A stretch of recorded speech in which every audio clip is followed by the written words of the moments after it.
Salut, je suis Christelle d'ici la chaîne Académie de la Nouvelle Conscience. Alors, une vidéo numéro 2 sur la Shaktipat, grâce à vos commentaires, particulièrement celui de Jam Cobalt. Shaktipat numéro 2. Donc, je suis sortie du lit pour celles et ceux qui ont vu la première vidéo où j'étais dans mon lit avec un torticolis. Ça va beaucoup mieux, presque. Donc, avant d'aller un petit peu plus loin dans cette vidéo, pour celles et ceux qui débarquent et qui ne me connaissent pas, ma contribution à l'humanité, ce sont les programmes de la fleur de l'unité, cette géométrie. Vous pouvez trouver toutes les infos ci-dessous pour accélérer les flux cosmotelluriques du corps et donc vivre l'unité, l'activation de la Kundalini, bref. Mes codes sources que j'ai recouvrés en 2012, pour faire bref. Ensuite, je propose les soins à distance via ma Kundalini. Ensuite, je propose les formations pour mettre en place des techniques dans sa vie, dans son quotidien. Donc, c'est une transmission de techniques, c'est-à-dire tout ce que j'ai pratiqué toute ma vie, on va dire de mes 30 ans à maintenant, jusqu'à maintenant. Donc, tout ce par quoi je suis passée et tout ce que j'ai mis en place dans ma vie pour en arriver là où j'en suis arrivée. Notamment pour les personnes sensibles, empathes, hyper-empathes, bon bref, quel que soit votre cheminement, si vous avez un cheminement pour aller vers le bien-être, vers l'harmonie, vers la guérison, vers plus de fluidité, plus de joie, bien évidemment, ça passe par, en tout cas, à mon sens, c'est passé par une pratique, même pléthore de pratiques. Et donc, c'est ce que je transmets à travers les formations pour les empathes. Donc, il y a à peu près je sais pas, 50 vidéos, je ne sais plus combien de vidéos. Je vous invite à cliquer sur le lien, c'est en dessous. Des vidéos et un PDF qui liste toutes les pratiques, toutes les techniques, toutes les voies à explorer. Voilà. Donc ça, ce sont des formations en ligne. Bien évidemment, les fleurs de l'unité, c'est en ligne aussi. Et puis ensuite, vous avez Crystal ici. Ceci étant dit, petit rappel, Shaktipat. Donc évidemment merci alors à Jam parce qu'effectivement j'avais jamais entendu parler de ça, donc du coup c'est toujours intéressant d'avoir une autre lecture en tout cas de ce qui une pratique avec une lecture qui existe dans un pays notamment très avancé à mon sens en termes de spiritualité, même si c'est beaucoup emprunt aussi de religion parce qu'en fait il y a à peu près toutes les religions là-bas en Inde, mais voilà, il y a les ascètes et les praticiens, ceux qui pratiquent en fait la 16, qui pratiquent la méditation, qui pratiquent la non-dualité, etc. Bref, il y a beaucoup de choses très très intéressantes là-bas. Et donc, dont apparemment la Shaktipat, qui est une façon d'exprimer ce que j'ai déjà exprimé à mon sens, c'est-à-dire la transmission de fréquence. Alors moi, je l'exprime différemment. Mon expression, je vais en profiter justement, profiter du commentaire de Jam pour réexpliquer comment ça se transmet justement cette Kundalini, cette énergie, ces fréquences, cette grâce, cette joie, enfin bref, tous les trucs sympas qu'on vit, comment ça se transmet. Parce que moi, quand j'étais plus jeune, on parlait de rayonnement. Voilà, quand tu t'illumines, hein, tu deviens un être rayonnant. Oh là là, la petite auréole sur la tête. Oh là là, youpi, je suis un ange. Incarné, je rayonne, oh, je rayonne. Et en fait, eh bien, il faut que vous sachiez que on rayonne tous, mais tous. On rayonne soit de la joie et de la bonne humeur, soit des trucs tout pourris. Alors que vous en ayez conscience ou pas, que ce soit voulu ou pas, voilà, parce que quand on rayonne des trucs tout pourris, la plupart du temps, c'est pas gratuitement. Disons que la plupart du temps, c'est parce qu'on a été blessé. C'est parce qu'on est blessé de mille et une façons, parce qu'on a récupéré des bagages, parce qu'on vit des choses terribles qui vont faire que les individus rayonnent pas forcément des belles choses. Et du coup, ces choses qu'on rayonne, on les rayonne. C'est-à-dire que ça se transmet. Bien évidemment, l'obscurité, autant que les choses magnifiques se transmettent de la même façon. Et comment ça se transmet? Alors évidemment, on est plus attiré par le bonheur, la joie, la fluidité, la guérison, les trucs sympas, hein, l'abondance, tous les trucs super. On est plus attiré par ça, pour autant, pas forcément. J'ai vu des gens qui étaient très attirés par l'obscurité, et d'une façon générale, parce qu'en fait, ça donne un certain pouvoir. Il y a obscurité et obscurité. Il y a obscurité, les blessures, hein, desquelles on est pourvu, desquelles on est imprégné, impacté, parce que voilà, on vit des choses pas sympas, ou on a récupéré des bagages de papa, maman, pépé, mémé, des lignées, etc. Bref, donc du coup, on doit faire avec malheureusement, et puis on doit transcender ça autant que faire se peut, et c'est pas une mince affaire, selon la densité de ce que l'on a récupéré, selon la densité de ce que l'on a vécu. Bref, il y a pléthore de choses, et puis au-delà, une fois qu'on arrive à transcender, hein, selon les bagages desquels on est engrammé, on va vers la joie, la bonne humeur, l'abondance, la fluidité, bref, des belles choses. Moi, je suis arrivée ici éveillée sur la planète Terre, mais j'étais comme nombreuses d'entre nous, engrammée de plein de choses qui ne m'appartenaient pas et qui étaient des obscurités, des blessures qui étaient en moi et qui, au demeurant, n'étaient pas les miennes, absolument, absolument pas. Donc, j'ai dû travailler sur moi et c'est la raison pour laquelle, du coup, j'ai mis en place des pratiques, des choses, d'abord de l'information à travers des lectures. J'étais attirée, j'avais une conscience de certaines choses, puis il y a des choses qui, voilà, pour avoir des confirmations, je lisais des choses parce que je me disais, mais comment ça se fait, je suis toute seule à penser ça, ça et ça. L'ensemble du monde était différent de ce que je pensais, de ce que j'étais. Bref, c'est comme si on provient d'un monde ouais, d'un autre monde. En fait, c'est exactement ça. On provient d'un autre monde et puis du coup, on débarque dans un endroit profondément obscur, voilà, qui est dans le combat, qui est dans l'ingérence, la prédation, le mensonge. Enfin, tout ça est normal. Bref, on est dans des lois inversées par rapport à là où on vient, d'où on vient. Du coup, non seulement on a cette conscience, mais en plus de ça, on a engrammé de certaines choses qui ne nous appartiennent en rien. Et ça, c'est en lien avec, pour ma part, c'était en lien avec mon corps physique. Voilà, les engrammements du corps physique, hein, on rentre dans une structure qui est engrammée, impactée, il y a des implants dedans, qu'on le veuille ou non, qu'ils soient physiques ou qu'ils soient éthériques. Bref, il y a une multitude de choses desquelles on doit se débarrasser. Et pour cela, enfin, se débarrasser, moi j'ai dû transformer parce que je ne suis pas quelqu'un qui me sépare, donc je transforme. Et du coup, j'ai dû mettre en place des techniques. Bref, pour en revenir au rayonnement. Le rayonnement, la Shaktipat, parce que je me suis un petit peu écartée du chemin, c'est tellement passionnant tout ça. Et du coup, la Shaktipat, effectivement, le rayonnement, c'est quand on commence à arriver à déployer cette joie, cette bonne humeur, cet amour, ces hautes fréquences, eh bien, ça se transmet. Ça se transmet comment? Alors, ça se transmet justement via cette structure géométrique qui nous compose, qui est à l'origine de ce que nous sommes. En tout cas, pour ma part, c'est ce que j'ai perçu pendant mon tour du monde et l'activation de la Kundalini et cette structure géométrique qui me compose et qui compose tout ce qui est, sauf qu'il y a il y a des bémols, il y a des distinctions dans cette structure géométrique. Quand on transmet de l'amour, de la joie, des belles choses, c'est spiralé la plupart du temps, c'est de l'information, de la belle information spiralée. Et ou de l'équilibre, c'est la spirale et la sphère. Et puis, quand on est dans une structure plutôt que linéaire, on transmet pas les mêmes choses. On transmet pas les mêmes choses.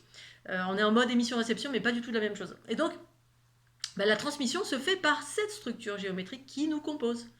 C'est-à-dire, au-delà du corps physique, eh bien, il y a les souffles du corps physique, ce que certains appellent les auras, les corps éthériques, qui sont en lien direct avec les différents chakras du corps, donc les fameux 7 chakras qui sont les chakras principaux, mais en fait il n'y en a pas que 7, il y en a une multitude. La multitude, c'est que ça ne s'arrête pas ici au niveau du coronal, ça continue, on a d'autres générateurs, là, bref. Je vous invite à regarder mes illustrations de la fleur de l'unité, soit en allant sur mon site, vous pouvez aller voir sur mon site fleurdelunité.jimdo.com. Vous avez un volet fleur de l'unité avec quelques illustrations. Il n'y en a pas beaucoup sur mon site, mais il y en a quand même déjà un bon paquet déjà à travers les illustrations ou à travers les jeux de cartes. Vous allez dans boutique, vous avez les jeux de cartes et là vous avez beaucoup d'illustrations. Après, effectivement, le plus gros des illustrations, c'est dans les vidéos de la fleur de l'unité, les codes en mouvement. Mais j'en ai mis quelques-uns avec à l'intérieur un corps humain pour vous donner une dimension de comment cette fleur de l'unité s'inscrit en nous. Ou comment on s'inscrit, comment elle s'inscrit en nous. L'inverse, en fait, c'est la même chose, on est cela. Bref, les différents chakras. Et puis, ces différents chakras, ça représente un plan de conscience manifesté dans ce corps, ces plans de conscience relatifs à la dualité ici-bas. Et donc, au-delà, en fait, du corps physique, on a effectivement des corps éthériques qui sont les souffles de la matière. C'est-à-dire, on a ce corps-là, puis quand on commence par exemple, quand on commence à travailler la subtilité des mains, à ressentir les énergies.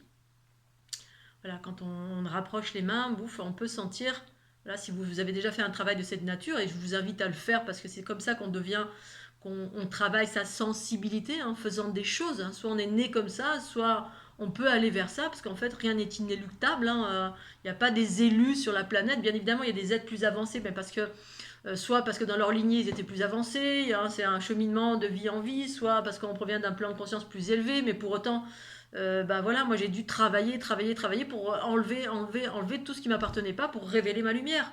Donc j'étais éveillée dans le sens, j'étais différente de l'ensemble, mais pour autant, les capacités, le ressenti, l'énergie, tout ça, j'ai dû travailler et mettre en place des choses dans mon quotidien. Je veux dire, voilà, il n'y a pas de secret. Bon, à mon sens, après, il y a plein de choses différentes. Il y en a qui s'éveillent avec tout, mais c'est aussi le fruit du bagage du passé. Et ce fruit du bagage n'est pas forcément non plus des fruits en lien avec l'unité. Ça peut être en lien avec la magie. La magie, c'est autre chose. Bref, les choses sont ce qu'elles sont. De toute façon, ce sont des outils pour aller, voilà, vers la bienveillance. On peut utiliser n'importe quel outil tant que c'est pour la bienveillance, c'est ça qui est important. Qu'il n'y ait pas de notion de pouvoir derrière. Bref, donc on a le corps physique, on a ces différents chakras, et puis le corps physique en fait déploie, c'est ce qu'on appelle des souffles, les souffles du corps physique. C'est-à-dire tout ici-bas sur Terre qui est incarné, qui est vivant, qui est de l'ordre de la matière, a des souffles, possède des souffles. Les souffles, ça veut dire c'est une vibration, une émanation, comme une sorte d'émanation, d'énergie qui est colorée, qui possède une couleur. C'est pour ça que quand on a le troisième œil qui est ouvert en priorité, voilà, qui est prédominant en soi, on commence à projeter à l'extérieur et voir dans la manifestation, c'est-à-dire les plans de conscience proches de la densité. Et les plans de conscience proches de la densité c'est la matérialité, les choses matérielles. Ça, c'est un truc matériel. Une plante, voilà, vous avez des plantes derrière moi, c'est matériel.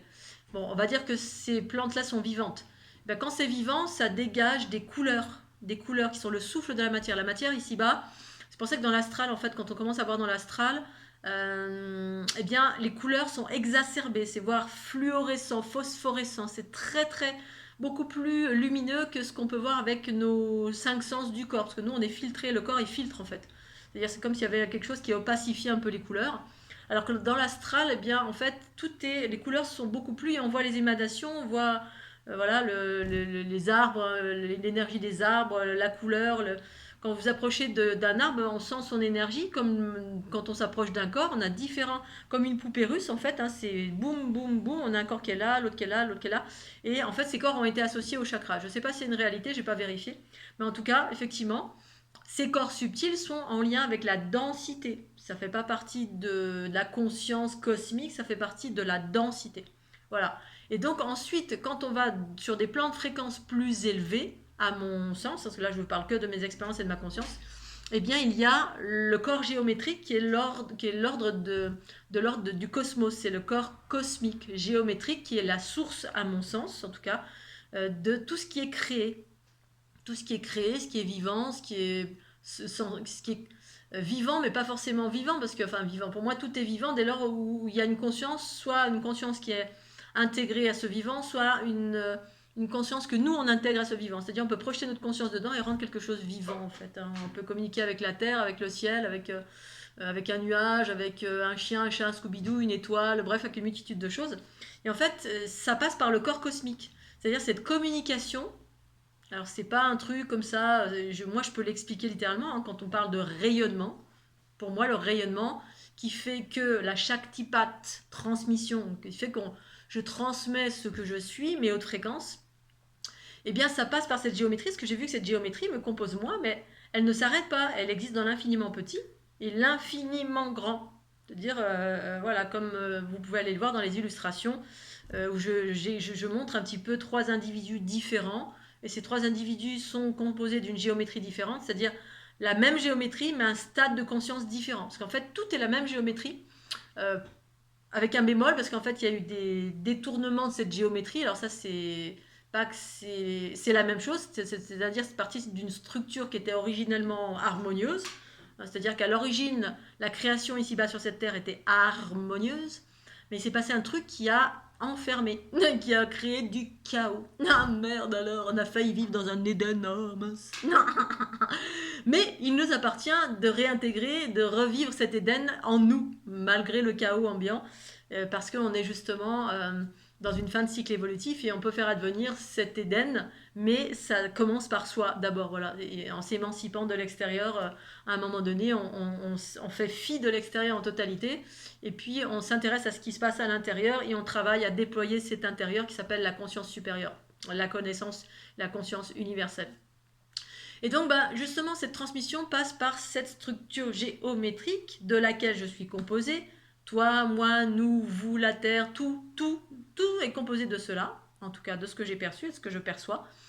Et ben, dans cette fameuse structure géométrique, ces sphères qui s'entrecroisent, hein, dans l'infiniment petit, l'infiniment grand, et qui composent la lumière, qui composent la totalité de ce que l'on est, ce sont des canaux. Hein, on peut appeler ça aussi des canaux. C'est des canaux qui, avec des canaux qui sont soit en spirale, soit en ondulation, soit en linéaire. Et en fait, tout ça, ça représente la trinité. Non, la linéaire, il y a l'aspect sphérique qui est l'unité, la neutralité, qui englobe la totalité. L'aspect comme ça, un peu ondulatoire et linéaire, qui rejoint aussi le linéaire, c'est le masculin. Et l'aspect spiralé, c'est les émissions relatives à la conscience féminine. Et donc, ben, ça circule. C'est-à-dire, dès lors où je parle, enfin, dès lors où je pense, je suis en mode émission et ça part via cette structure géométrique pour aller vers le fruit de ma pensée. C'est-à-dire le but. Quand on pense à quelque chose, eh ben, on pense à quelque chose. C'est une information qui est projetée. Voilà, ça s'appelle une projection de la conscience. C'est ça, penser. Hein. On s'en rend pas compte, mais on le fait en permanence. On projette notre conscience quelque part. Ah, je pense à Cécile. Cécile. Et donc, bah, ma pensée, positive ou négative, boum, va passer par cette structure géométrique et va aller directement dans la structure géométrique de Cécile. Voilà. Donc ça, je vulgarise, hein, parce que c'est plus complexe que cela dans cette structure géométrique. Il y a les trous noirs, il y a bref, il y a plein de choses dedans. Ensuite, quand Cécile pense à moi, eh bien, ça fait la même chose. De sa structure géométrique, boum, ça vient vers moi. Voilà, tout simplement. Donc, quand on est en basse fréquence et puis qu'on fait un focus sur quelqu'un, ben, on lui envoie des basses fréquences. Quand dans nos pensées, paroles et actions, on est malveillant ou malheureux ou, bref, mal quelque chose, et que ce mal, on le projette quelque part, parce qu'on est en colère contre ceci, cela, patin, couffin, enfin bref. Donc, on envoie via la structure géométrique cette information-là, et cette information se fait chère puisqu'en fait on est dans un plan de densité ici bas et ça se fait plus ou moins cher, alors en sachant que les basses fréquences se font cher beaucoup plus facilement que les hautes fréquences parce que ça dépend de comment rayonne chaque individu, ça dépend de qui on vient, de qui on est, d'où on vient et où on va, parce qu'on ne fonctionne pas tous de la même façon, on a une sensibilité différente. Et donc moi perso, alors maintenant c'est beaucoup plus atténué, mais plus je montais en sensibilité, plus je sentais, et je sens dans ma chair parce que je suis incarnée. Voilà, les pensées malveillantes, eh ben, boum, je les perçois physiquement de certaines façons parce que ça passe par cette structure géométrique. Au-delà de cette structure géométrique, après il y a plein d'autres choses, voilà, mais malgré tout, ça passe par cette structure géométrique. Pensée, parole et action. Quand je suis un être bienveillant, donc bienveillant, et il y a différents levels de bienveillance, hein, il y a bienveillant là, bienveillant là, bienveillant là, puis là on commence à passer à de la bienveillance dans le sens haute fréquence. C'est-à-dire qu'on a travaillé sur soi ou pas, peu importe, hein, ça a amené à une ouverture de la Kundalini, donc là je vais parler de la Shaktipat et la notion de entre guillemets, de maître, de gourou, hein, c'est ce qui est évoqué dans les pays, en Inde en particulier, mais pas que, on a ça aussi en Thaïlande, enfin, dans tous les pays qui sont empreints de cette culture, parce qu'il y a eu beaucoup de maîtres, beaucoup de personnes qui se sont éveillées à un moment donné et puis qui ont transmis des enseignements. Et donc effectivement, ça se transmet parce que quand on arrive sur des plans de conscience très élevés, la Kundalini, c'est supposé être une activation qui est en lien avec des très hautes fréquences, parce que c'est ça, hein, les plans de conscience, il y a la fréquence 1, 2, 3, 4, 5, puis voilà. Et si on doit les nommer, au do, ré, mi, fa, sol, la, si, bref, et à un moment donné, on arrive sur des fréquences très élevées. Mais aussi, ça peut être des fréquences élevées, mais à mon sens, elles doivent être aussi équilibrées. Équilibrées, c'est-à-dire, ça doit être le bas et le haut qui doivent être équilibrés dans la même mesure. D'où les mouvements spontanés qui, chez moi, ont eu lieu pendant 6 mois. Ces mouvements spontanés étaient là, justement, étaient un prémisse de Kundalini. C'était des prémices de Kundalini qui se sont mis en mouvement, hein, c'est-à-dire le mouvement, l'énergie s'est mis en place en moi, le corps a suivi, parce que là, le mouvement spontané, c'est les premiers, à mon sens, c'est les premières manifestations de la Kundalini qui font que l'énergie en soi, l'énergie de haute fréquence, prend le pas sur la matière. C'est-à-dire qu'en temps normal, c'est la matière qui dirige et puis c'est l'ego. Voilà, c'est l'ego qui est au service. Enfin, c'est la matière qui est au service de l'ego. Donc l'ego dirige en soi. Donc la matière suit l'ego. Et puis à un moment donné, c'est plus l'ego, c'est une énergie universelle qui commence à prendre suffisamment de place en soi pour diriger le corps. Et du coup, ça dirige le corps dans un sens harmonieux qui va nous faire des mouvements spontanés. Alors, là aussi, il y a aussi des leurres, je m'en suis rendu compte, parce qu'il y a des mouvements spontanés qui sont issus non pas de la Kundalini, mais issus d'investissement. Bon, ça, c'est possible aussi, parce que vous avez tous les gens qui font de la guérison en empruntant l'énergie des maîtres ou d'entités diverses et variées, font aussi des mouvements spontanés, mais ce n'est pas l'énergie universelle de vie qui nous anime, c'est des investissements, c'est-à-dire des énergies comme quelqu'un qui est en vous et puis vous êtes une marionnette, un peu comme un channel. Vous êtes une marionnette et puis c'est cette entité qui vous fait faire des mouvements et en général, c'est pas des mouvements très cohérents. Il y aura pas des choses, ou alors ce sera des mouvements mais en relatif à cette entité. Voilà, cette entité qui est peut-être empreinte d'une culture, qu'elle soit jainiste, qu'elle soit ceci ou cela, ou égyptienne. Donc ça va faire référence à... Souvent, ça va donner des références relatives à quelque chose qui existe déjà. Hathor, Isis, la Croix-Anke, ou des trucs comme ça, ou un vieux machin soufi, ou je sais pas. Bref, ça va être une ou plusieurs entités qui vont vous animer. Bon, alors après, comment faire la distinction?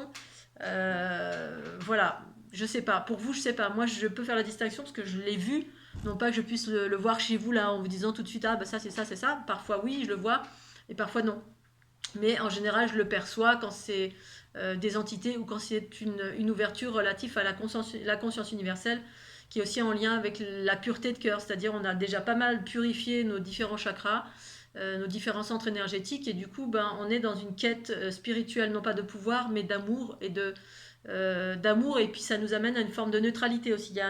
Il y a un passage d'abandon qui a permis parce qu'en fait c'est ça, en fait, retrouver la voie du milieu, ça amène à une notion de centre, de neutralité et de rien. De rien qui fait que du coup l'énergie est neutre et du coup elle est plus empreinte d'astral, de ceci, de cela, de croyances diverses et variées. Et là il y a une refonte qui se fait de nos énergies qui partent de cette neutralité en fait pour ensuite se repolariser vers des nouveaux archétypes. C'est un peu complexe mais peu importe. Chaque typate. Donc effectivement, il y a les mouvements spontanés qui surgissent. Et puis ces mouvements spontanés ont eu pour effet, en tout cas pendant 6 mois, de rééquilibrer ma structure géométrique, mes polarités. Et à partir de là, quand ça s'est rééquilibré, ça a pu se fusionner au centre en différents espaces de mon corps. Et là, effectivement, il y a eu effectivement ces montées de Kundalini, mais montée de Kundalini, moi ça a été des montées de Kundalini de type eau. Voilà, c'était pas du feu, c'était de l'eau qui a rempli tout mon corps, etc. Avec toute cette connaissance qui a surgi. Et du coup, effectivement, c'était, voilà, il y a eu ces mouvements de montée, de descente, de montée, de descente, de montée, de descente, mais il y a eu aussi l'équilibre droite, gauche, alors droite, gauche, haut, bas, devant, derrière. Voilà, il y avait cette notion, accompagnée de cette notion d'instant présent. Ça faisait plusieurs années en fait que j'avais travaillé sur mon mental, sur tous mes chakras. Le cœur, le mental, le plexus, la sexualité, bref, j'ai travaillé sur tout. Et dont la notion de l'instant présent, la notion d'amour de soi, bref, tout pendant 20 ans, on va dire, quasiment, pour déployer, non pas que je travaillais dans ce sens de déploiement, mais c'est ce qui s'est passé. Et donc, il est effectivement été nécessaire qu'il y ait un équilibrage des polarités droite-gauche, devant-derrière, qui correspond à la notion d'instant présent. Droite-gauche, c'est les polarités dans la parité en fait dans notre corps et aussi dans notre vie, féminin-masculin, et puis la notion d'équilibrage dans nos aspects cosmotelluriques, c'est-à-dire nos notions à la terre et au ciel.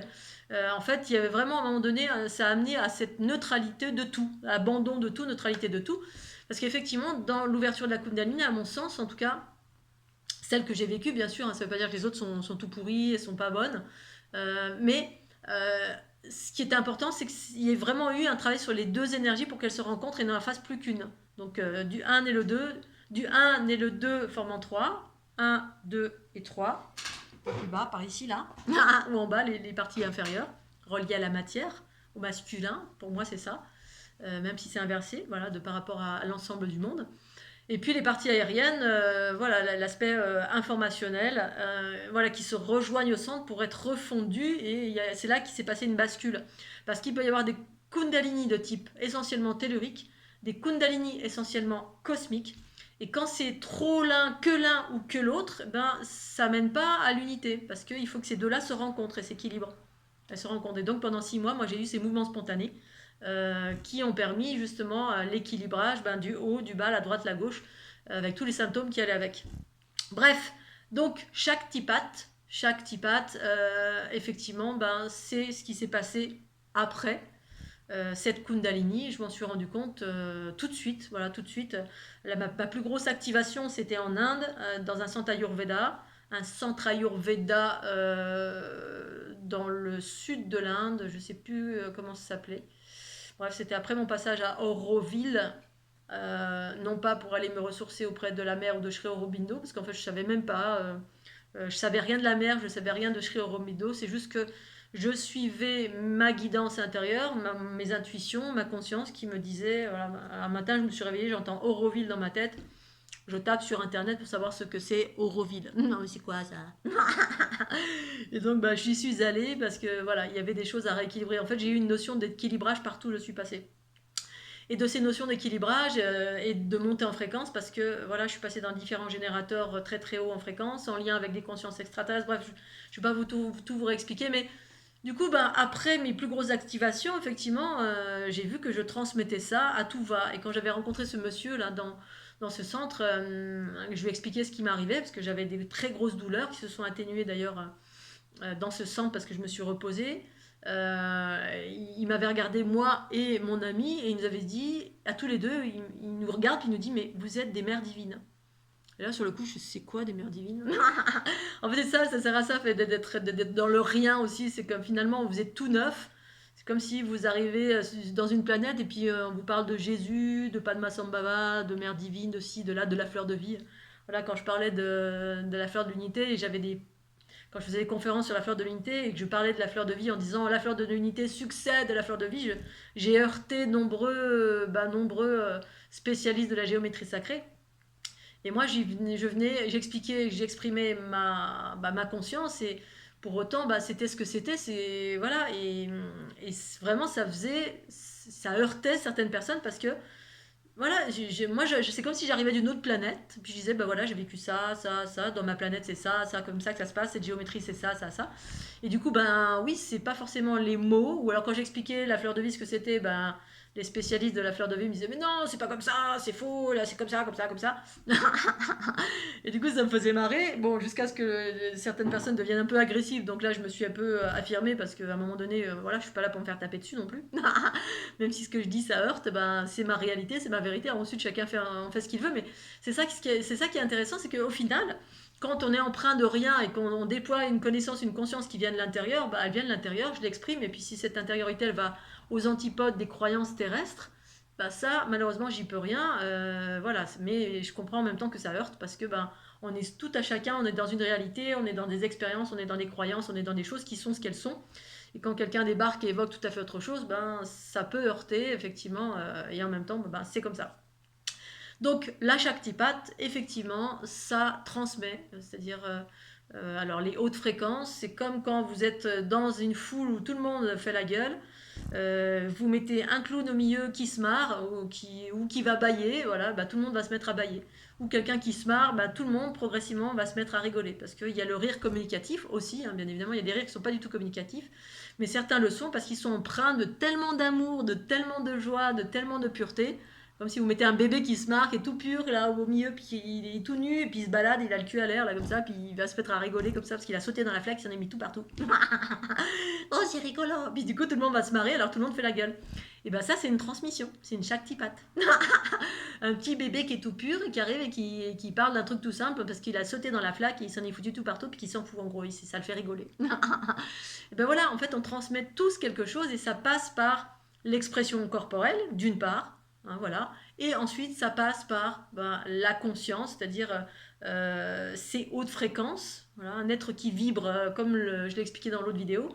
Vous allez à côté d'un panneau, d'un pylône de très haute fréquence, de haute tension, vous allez sentir, ça va vibrer dans l'air comme ça, là, ça va être un peu, on va se sentir comme ça, bon, c'est pas très agréable, mais c'est des très hautes fréquences.